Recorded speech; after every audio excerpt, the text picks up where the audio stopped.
Hello weirdos. Welcome back to my channel. Hopefully the air conditioning is not too loud, but it's hot. And I wanted something to like kind of cool off. I have a coffee.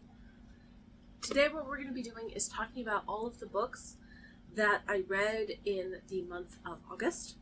Actually, we're not going to do all the books because I read 25 books, so we're just going to talk about the first 12.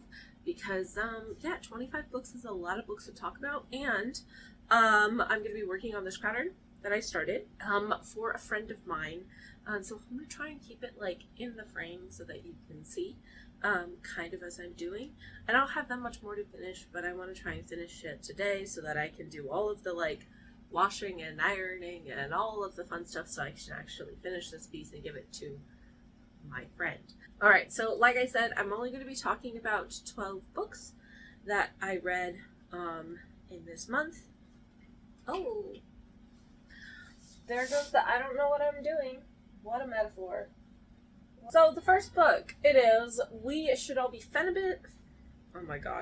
We Should All Be Feminist by Chimamanda Ngozi Adichie. And this is, the famous pamphlet. I'm really glad that I have it in my collection, because of how famous it is and how, I don't know, personally for me, this book didn't really revolutionize much for me. A lot of this talks about intersectionality, and it talks about how misogyny and patriarchy harms both men and women, and I was like, yeah, this is all kind of at least textbook stuff. Not that there isn't wrong with stuff being textbook stuff, and I totally understand how someone who is maybe new to feminism and new to those sort of things might find this super mind-blowing and how it might be really good to read. I don't know, just personally for me in my journey, it's not. And that's okay. I mean, I'm really glad that I do own this, because I do like, one of my big things is being able to build a collection. I think that this book is one of those books. It personally was not revolutionary to me, but yeah, I think that's literally just because I have been on the feminism train for some time. As far as I've gotten so far, just added a few stitches up here. Curie Captivity. This is by Nora Knight. This is a novella. It is a prequel to a different book that I will be talking about in this video. But this, you're following, it's a smutty book with queer people. So in this book, you're following researchers. They have been assigned to go to this planet that has a bunch of uncharted stuff in it. Like, it's newly discovered, so not a lot is known about this actual planet. Unfortunately, they crash land on this planet, this group of scientists, all men, and they are captured by this group of Kree, which are pictured on the cover, which are giant purplish, bluish aliens who kidnap them and make them eat these fruits so that they can communicate with them. And then subsequently fuck all of them, and right before the scientists, the humans, are sold into slavery. Or at least sold into, not sexual slavery, but they are sold to the king of this world. And this prequel personally didn't do much for me. Thought it was an interesting concept, but I felt like there was just a bunch of people, and it just was such a short runtime. I wasn't really sold by any of the particular characters. You do, throughout this novel, learn about and kind of see on the peripheries between the relationship between this one science officer, or one of the officers, Noah, and the, king of this tribe, or not king of the tribe, the, leader of this, small band that, kidnaps them. And I thought, oh, that's interesting. They have an interesting relationship. I don't necessarily know if this is technically spoilers, but because it's in the, so then you encounter this conundrum where it's like, oh, what do the two of them do now that they're in this, loving relationship, and they do care a lot about each other? How do they navigate that when they're when the humans are literally on their way to being sold to the king of this world, or at least this section of the world. So I was like, okay. So that relationship really compelled me to read on to the next book, even though for this one I was like, okay, it's fine. I didn't really feel much about the characters or the relationships. I have done more. My goodness.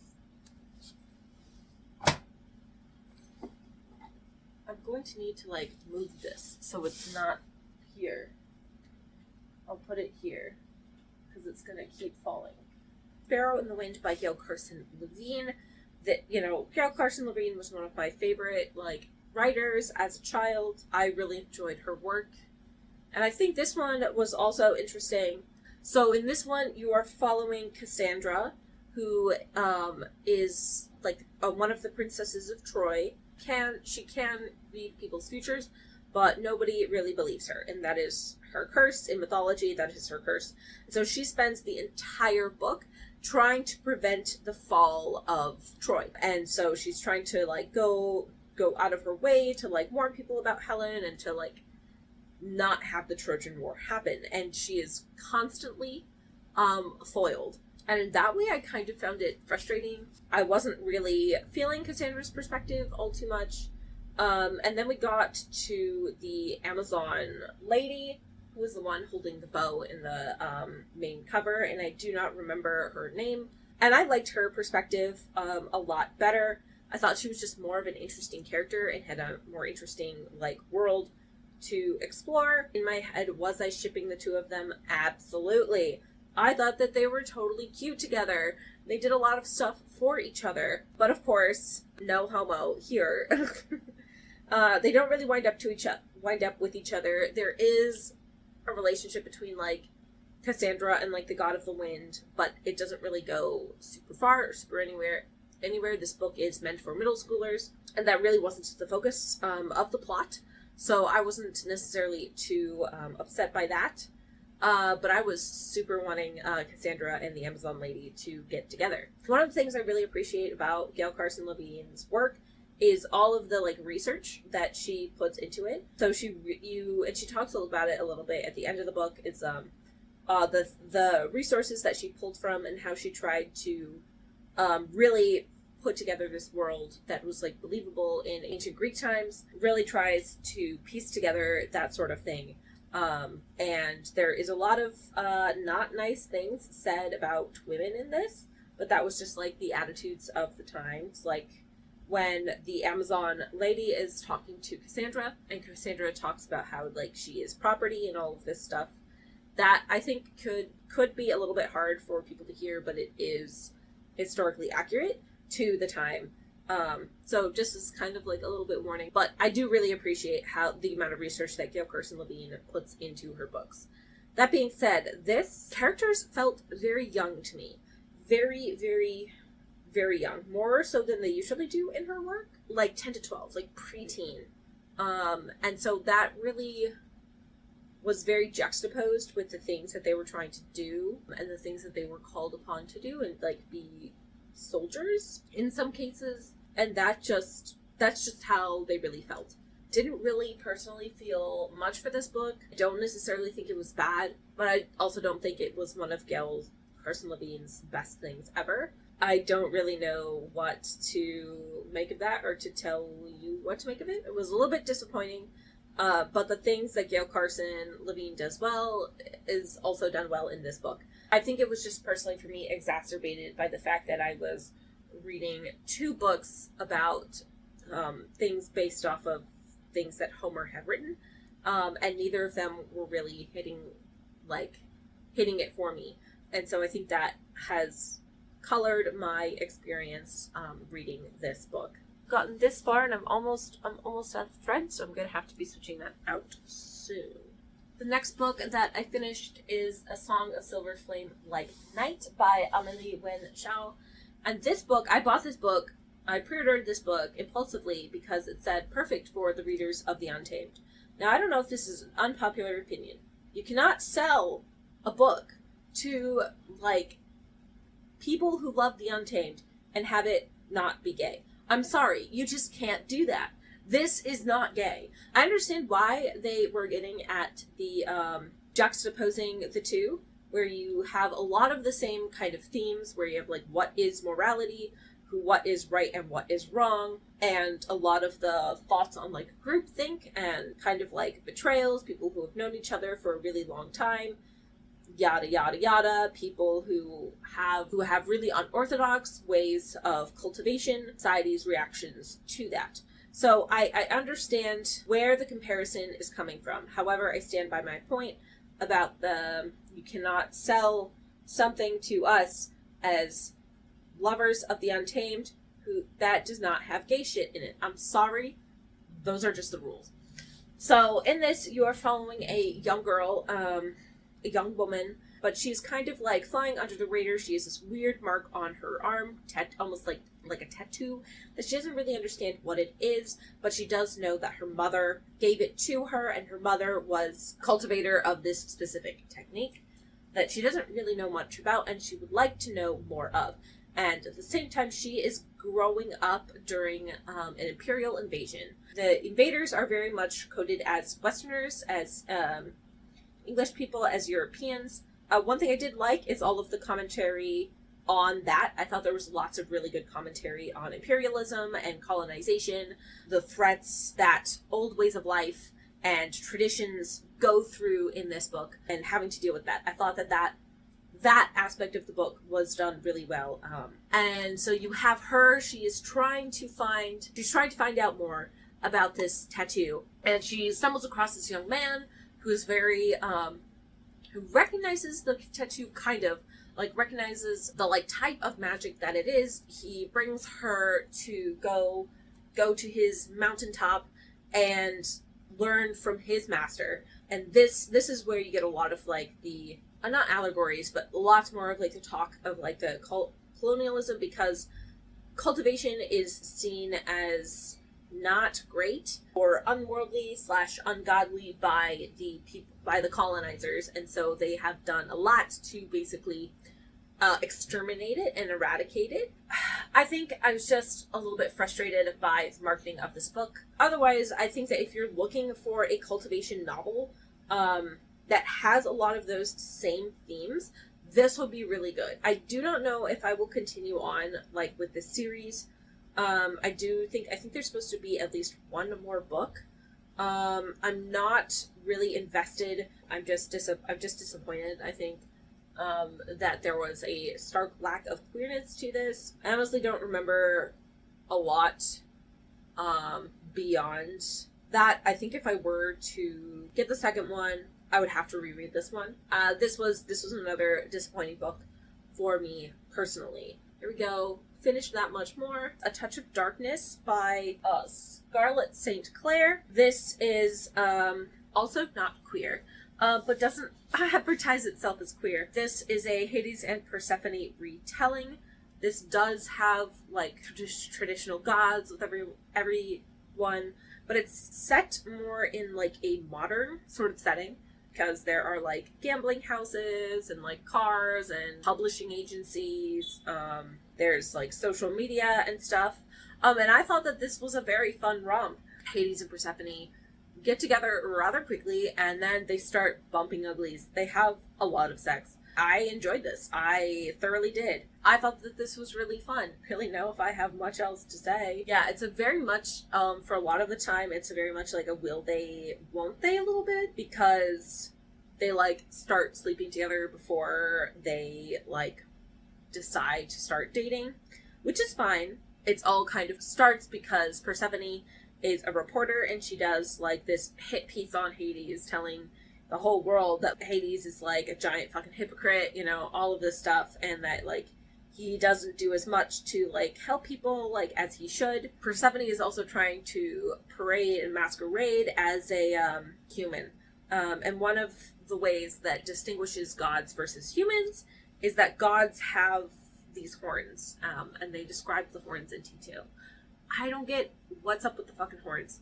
I don't get it. It's not for me. I don't really care that much to be super bothered by it personally. We're almost done with the boobie. This book is A Touch of Ruin, also by Scarlett St. Clair. This is the second book in that series. Like I said, I enjoyed this. I gobbled it up quite quickly. So this one, Hades and Persephone's relationship is outed.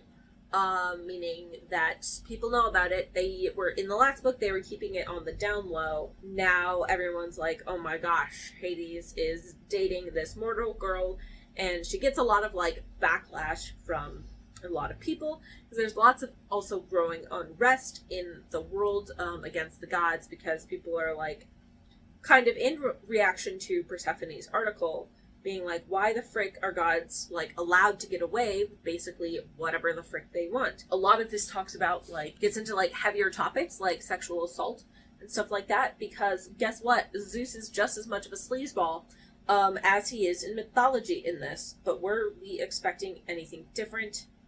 I don't think so. Or at least I wasn't.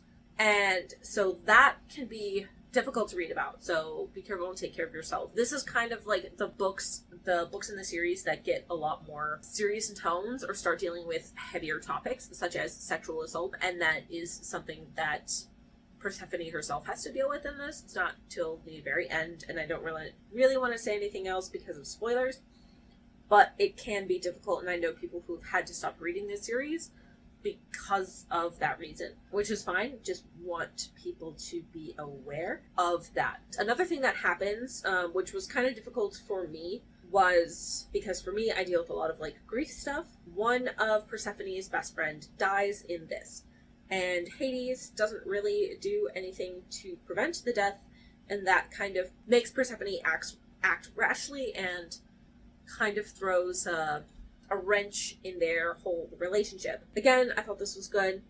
It's just as steamy as the last one. They, again, have a lot of sex, and this is really one where we're really getting to know more about the wider world in this. Yeah, I don't really have anything else to say about this particular book. This is 3 Cups of Tea. This is by Greg Mortensen and David Oliver Relin, and the subtitle is One Man's Mission to Promote Peace, One School at a Time. So this talks about Greg Mortensen. Greg Mortensen is a former mountaineer who got lost on K2 and was found by these people in this village in I think either Afghanistan or Pakistan, and they helped him survive. And he's like, they describe him as kind of like a bear of a man. So he's very large, and he is also American. And this was in the 90s, right before a lot of the when hostilities between America and the Middle East were continuously growing. Kind of a dangerous situation that he found himself in. But he was so moved by the care and the kindness that the people showed him. And after hearing their stories about how they didn't have a school they couldn't afford, and they couldn't afford to send their kids to private schools, and their frustrations with the government for not building the schools that they promised to build, he promises to return in a year's time to build a school. This whole story of the 3 Cups of Tea documents Greg Mortensen's journey into building schools and helping educate people in Afghanistan and Pakistan. And it's quite a remarkable story. But here's somebody, like, being truly, like, altruistic and trying to do something to better the world, and actually, like, going out and doing it and building things on, like, shoestring budgets, and really building and keeping his promises and doing what he can to promote education in these parts of Pakistan and Afghanistan, and that have been really, really war-torn and have been largely, like, ignored by their governments. And it talks a lot about how not a lot, but it does discuss how there is a lot of hate for Americans for understandable reasons in this region of the world. He was doing the work to kind of help promote peace and help promote education in all parts of this area for everybody, which was one of the things that they, like, ran into a lot of issues with, is that they would run into huge issues and have, like, people threatening them because they were just choosing to educate boys and girls, which was just really kind of heartbreaking to hear about. One of those things where if you're trying to solve poverty, in a place, like one of the first things that you should do is like educate the women. And he was out there doing it, and he created, and it just elaborates, and he just builds all of these schools and does all of these things and helps all of these refugees and builds like his own like foundation and everything like that. I don't know, it was really kind of a remarkable story. Really, really interesting story. And I think that one of the things that this book does really well is that it doesn't try and say like, Greg did it all by himself.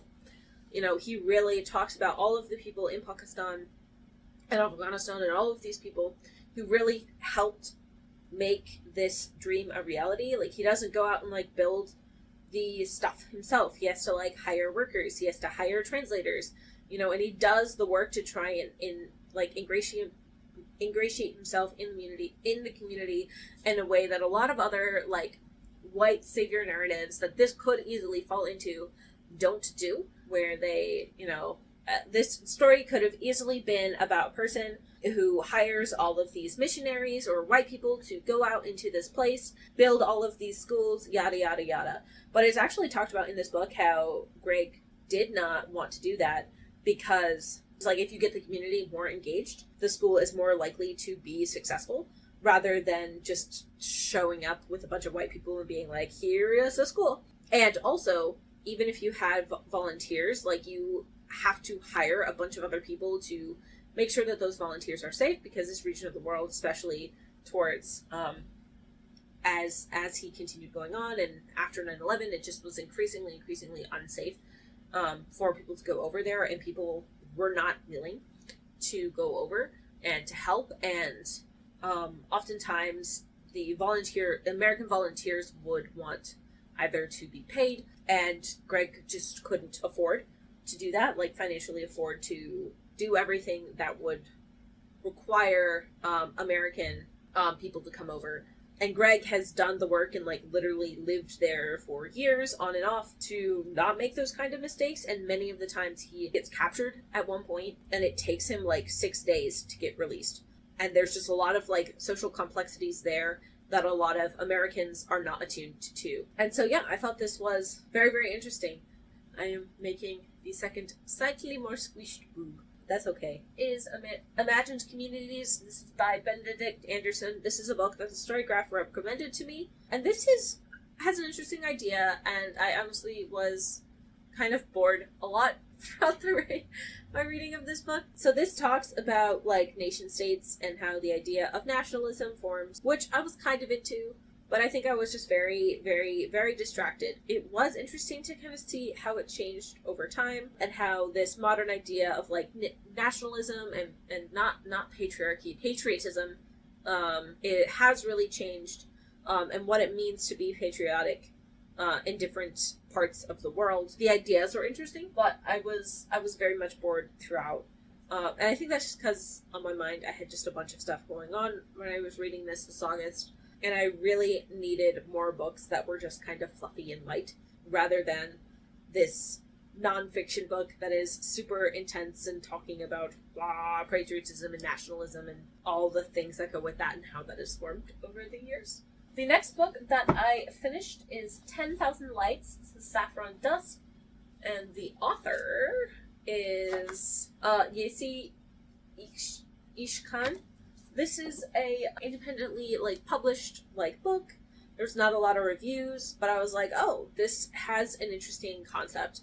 And I honestly cannot wait for the second book to be published, because I want to see what the frick happens between our two main characters. So the conceit of this is that a world where like the Tang Dynasty like never fell. It has been around for like 1,000 years. This is still set like in the past, and I'm not exactly sure when, but the Tang Dynasty never fell, and it's the country, China, is celebrating its basically 1,000-year anniversary. So they're inviting all of these people over, and the young prince of China meets this golden-haired person there. Forgive me, but I forget like all of their names. I thought that their relationship was really, really cute. It's very slow, as most danmei is, which this is what this is. It is a danmei. I really liked all of the research that went into this. I thought the author did a really good job of that. Even though that this isn't necessarily my expertise, you can really tell by the stuff that the author has posted online, the well-researched it is. I want the sequel to this like yesterday. But that's just me. I just have to wait. I know the author has written some other things, so I might pick some of those up from Amazon. But the other stuff that the author has written is a little bit more sci-fi based rather than historical based. Yeah, but also this is the other English. I can English. I am doing great. Oh, I messed up the stitching. That's okay. But with this, they're having this celebration, and then all of a sudden people start dying. And there's a whole investigation as to, like, who is actually causing these deaths. There's political unrest, all of this stuff. The stakes get, like, really, really, really intense really fast. Not necessarily really fast, but it happens quickly. This is a rather long book. I think it clocks in at over 500 pages. I think it was worth it. I think there is going to be more chemistry, more reactions between the two male leads. I am really enjoying the process of watching the Chinese prince, him being like, I'm not gay, while clearly being gay, and like everybody knows but him, and how he's dealing with this relationship and his feelings towards this foreigner who is very secure in his sexuality, how they are both navigating this very homophobic world that they live in, where they know that they probably were going to have to marry women. Both of them are engaged throughout the course of this book to other women for political reasons, and they have to deal with the issues and the not funness that comes with that. Boom, and look, more boobies. This one is more squished, but I can't really do anything about that. I just have to finish this set, and then I'm done. The next book I do have a physical copy of, but I don't have the dust jacket, so this is a physical copy that I have, and that would be Never Caught by Erica Armstrong. This is a rendition. This is a telling. Oh my god, I cannot English. This is a story about Ona Judge. She was one of George Washington's slaves, and this talks a lot about her time with the Washingtons, and her process and her why and how she escaped. So this, Never Caught, was at times a harrowing book because you are talking about slavery, but I think it was written really well and in a really compelling way. I learned about like seafaring and like how African Americans like were huge part of sailing ships because of the amount of freedom that it afforded them, and I was like, oh, that's interesting. I did not know that. Yeah, it was a really, really interesting book. I enjoyed it. It was really interesting to hear about what Ona did to escape and then evade capture, which she had to do for a very long time. And it was also really interesting to hear kind of how George Washington was abusing his power in government to try and get her back. And I was like, oh, I did not know that he did this at all.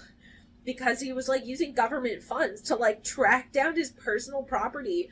And I'm like, could you imagine if, like, somebody's car was stolen, like a president's car was stolen, and then they used government resources to try and find the perpetrators of whoever stole the car? Like, I don't know. It was just, to me, just a monumental abuse of power. I was like, wow. Like, that's not cute. And it was really interesting to hear Ona's voice and Ona's perspective as to like why she was doing it and her thought process behind all of it, and how she honestly outwitted some of the slave like catchers. Like she was like sitting in like an office with one person, and he was trying to like reason her back into like slavery. It was being like, this is why like you should come back, and she was like, I'm not being arrested, I'm not gonna go back to slavery. And she just literally fucking walked out of the room. I was like, damn, that was a boss-ass move. Like, good for her. I don't really have much else to say about this book. This was a book that my students did have to read a few years ago. I forget from what class, but I thought it was an interesting book. Well, alright. Started on the next boob. Okay, the last book that I'm going to talk about today is Xerxes by Cora Knight. This is the sequel to the Curie Captivity one. And, oh my god. I was reading this, and I was like, did not want to put it down. I was super into this story. I was here for it. And you don't even follow, like, the two people that I was really interested in seeing their story, like, in this book. You're following, like, the captain of the ship that crashed, and Cersei, who is, like, the king of this, like, region, on this planet, of the Kira. Cersei is, like, unhinged. And I really enjoy their relationship because they are both, like, leaders. They both have people to protect, and they both will go a long way to protect their people. I think that their relationship is very tender at first. Well, it becomes very tender and is very interesting to start off with, because you have Alec, who is the captain of the ship. He insists the entire time, it's like, I'm not gay, I'm not gay, I'm not gay. And so he has to go through, like, a sexuality crisis because he's essentially being used, like, as a sex slave by Cersei for a little bit, but then their bond deepens. And I understand that this book is not for everybody. This series is not for everybody, but it was for me. I really enjoyed their relationship. I enjoyed how it grew and how they both grew to trust each other and become vulnerable with each other and learned different things about each other. I personally really, really enjoyed it. I'm really glad that I read this book, and I am so angry at myself for reading this series sooner, because I now have to wait for the third book to come out, which should be coming out sometime this winter. Please, Coronite, give us more. This is like a chunkster. It's like, I think, over 600 pages, and I think the second book will be a chunkster as well. I don't really want to give more away, but I really enjoyed the world building in this. I enjoyed really honestly, the relationship between the two main characters. I enjoyed, you get, like, hints of all of these other, like, relationships that are happening, like, and all of these other species that exist on this planet. And one of the things from the first book, which I will spoil lightly in this, is that the relationship between Noah and, like, the tribal leader, right? The tribal leader has a change of heart. Like, he does not want to sell Noah to Cersei, but Cersei's kind of like, bitch, too late, you already sold him to me. The leader is like, I will come back for you, Noah, in a year when I can find the price for your release. And the price for Noah's release is more human. Only reason that the leader knows that there are going to be more humans is because Noah told him about the rescue mission that is coming in a year's time. So you start off this book, and it is a year in the future, and the rescue mission has landed. And now you have this like, leader who is trying to get them and trying to kidnap them so that he can bring them to Cersei so he can free Noah. And then you do flashback, and you get basically the crew that crash landed, their perspective as they are living with Cersei, and you learn all about Cersei and Alec's relationship. I thought this was very compelling. I am very excited for the next book in this series, and I will be impatiently waiting for the winter. I was wrong. I have one more book to talk about. LOL. I lied. So let me pull that book up. This is as far as we've gone. Next book I don't have an actual copy of, and that would be Sea of Tranquility by Emily St. John Mandel. This I read for the Goodreads Choice Awards, and this won the fantasy category. I did not care for this. I am not the hugest fan of, this was just too literary for me. I think I've recently found that I do not enjoy literary fiction. It is just very pretentious, and I do not enjoy the, like, pretension that comes with it. Like, often there are cool ideas, and I just don't care for the actual execution, or the author is just trying to be very self-aggrandizing about it, and I just, the patience, I don't have any. But that's just me, and this, I think, kind of falls prey to that, and it really very much felt like the author was trying to say this whole thing about, like, the nature of self and the nature of time, and I'm just like, blah, blah, blah, I do not care. And additionally, another kind of mark against this in my book was that it had a lot of time travel aspects to it, and time travel just is not my personal favorite. Genre convention within fantasy, it's going to take a lot for me to want to read a time travel thing, and this book just did not do it for me. I don't think it was necessarily bad, I just am not the audience for it. It was the pretension for me. I don't really have much else to say about this. There's a part of me that wonders when the author wrote this, because there was a lot of like talks about like pandemics in this, and I'm like, oh, was this a pandemic book? This can be your pandemic book. That's fine. So there you go. I've talked for entirely too long, and have a lot more cross-stitching to do, and a lot of editing to do on this video. All right, there you go. That's as far as I got. I'm probably going to finish this today, which is good because then I need to wash it and iron it and prepare it as a gift. If you want to kind of see how I prepare stuff for gifts, this is a good idea. This is a good example. I put like this fun thing on the back. With that on the back, you can completely leave this out. I really like this look. Yeah, I'm probably going to fill this empty space with cross stitch. Because I love cross-stitching, and it's a new skill that I learned, and I do it practically all of the time, because I figure it's a socially acceptable way to occupy my hands and not freaking get yelled at meetings. Have a wonderful day. Let me know what is something that you read in August that you really enjoyed. Goodbye.